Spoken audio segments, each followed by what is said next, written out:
ठाहिजनि पाण बि इज़त कंदीसीं त पोइ फ़र्क़ु कहिड़ो रहंदो सिराई ऐं सिराई जी टीम बे इंतिहा इज़त ॾींदी हर ग़रीब मिस्कीन ख़ासि करे खे इज़त ॾींदी जेको असांजो वस आहे असां पावर बि कोन आहियूं जो असांखां बबरनि खां ॿेर घुरंदो सिराई किथां आणींदो पावर बि कोन आहियूं अब असां गोड़नि में गद आहियूं अब असां रोडनि ते गद आहियूं अब असां एहतिजाज में गद आहियूं अब असां ख़ुशी में गद आहियूं अब असां ज़ुल्म ऐं ज़्यादती जेका थिए थी पई उन जे लाइ आवाज़ बुलंद करण में सिराई तव्हां सां गद आहे सिराई जी पूरी टीम गद आहे मां दस्त ॾींदो आहियां पंहिंजे ज़िले जे सदरनि खे तालके जे सदरनि खे जेके घर घर वञी ही तबलीग करे दोस्तनि खे दावतूं ॾेई ऐं पाण मुरादो ही दोस्त खणी था अचनि मां उन्हनि सभिनी दोस्तनि जो थोराईंदो आहियां पंहिंजे मर्कज़ी उहिदेदार साहिबान जो थोराईंदो आहियां जेके मुंहिंजी सॼी टीम आहे सुप्रीम काउंसिल जा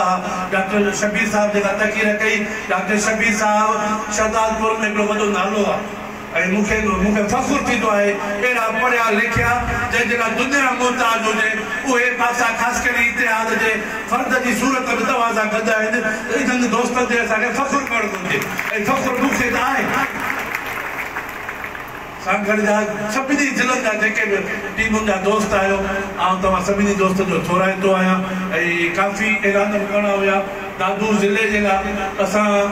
दोस्तनि सां सलाह मशवरे सां हाजी मोहम्मद कासिम जी सलाह मशवरे सां उते ऐं ख़ुदि हाजी नूरल साहब मां हुनजे लाइ त काफ़ी अॻु में बि ॻाल्हायो आहे हाजी नूरल साहब मुंहिंजो पुराणो साथी बि रहियो आहे ऐं मुंहिंजे दुख जे वक़्त जो मुंहिंजो साथी आहे त ही उन जो पंहिंजो फार्मूलो हुयो जेको हाजी नूरल जे फार्मूले ते मां अमल जो कराया ऐलान जो कया त हाजी नूरल साहब ज़िले जो सदर हुयो दादू जो उन जी जाइ ते हुनजो नंढो भाउ अली अहमद साहब आहे ऐं उनखे पासा ख़ासि करे इतिहाद ज़िले दादू जे सदर जो ऐलान कया ऐं नायब सदर जे लाइ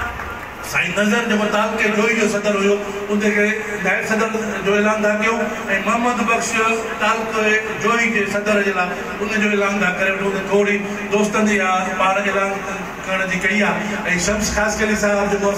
असांजो साथी आयो आहे उनखे मटियारी जे ज़िले जे सदर जो बि ऐलान था कयूं ऐं सभिनी मटियारी जे दोस्तनि खे गुज़ारिश थो कयां त शम्स साहिब तमामु सीनियर आहे ऐं हुन जूं लिखड़ियूं हुन जूं ॻाल्हियूं कॾहिं कड़वियूं बि तव्हांखे लॻंदियूं कॾहिं सुठियूं बि लॻंदियूं पर दरगुज़र ऐं कम जे हवाले सां टीम वर्क जे तौर ते पाण गॾु हलंदासीं इनशाअल्लाह हीउ सिलसिलो पंहिंजो मोहबत भरियो भले सुठो हलंदो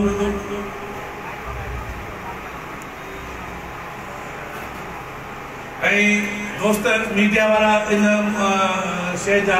आहिनि त या करारदाद जेका तालके वारे तव्हां कई उनखे दोस्त सभिनी खां हथ मथे खणायो त उहे दोस्त वरी उनजी रिकॉर्डिंग कंदा तव्हां उहा ई करारदाद जेका बिरशा जे हवाले सां चई साईं गदा जी जेका महिनत आहे जाकोड़ आहे ऐं अलाह कंदो त बिरशा जे तालके जे ठहण में भिटाई जे इन कम जो क़ाइदे आज़म खां जो साईं गदा थींदो त तव्हां सभई हथ मथे खणी इहो मंज़ूरी ॾियो त बिरशा खे तालके जो दर्जो ॾिनो वञे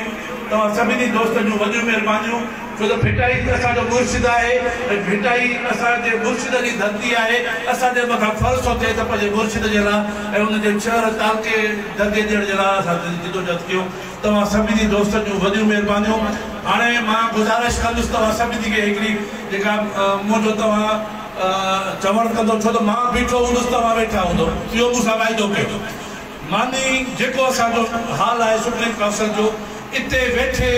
15 मिंटनि जो टाइम आहे मां बीठो आहियां मां वेंदुमि कोन जेसीं ताईं आख़िरी माण्हू बि मानी न मिलंदी मां वेंदुमि कोन महिरबानी करे को बि न उते मोहम्मद सादिक साहब के दिलशेर खासकली के गुजारिश है तो मुकम्मल तव्हांजी तैयारी है पंहिंजी टीम के इतां खां ई हलायो बेबादी करे वेही रहो दफ़र तव्हां वेही रहो कोई भी न उठे काजे भी न तव्हां वेही रहो इते वेठे तव्हांखे मानी मिलंदी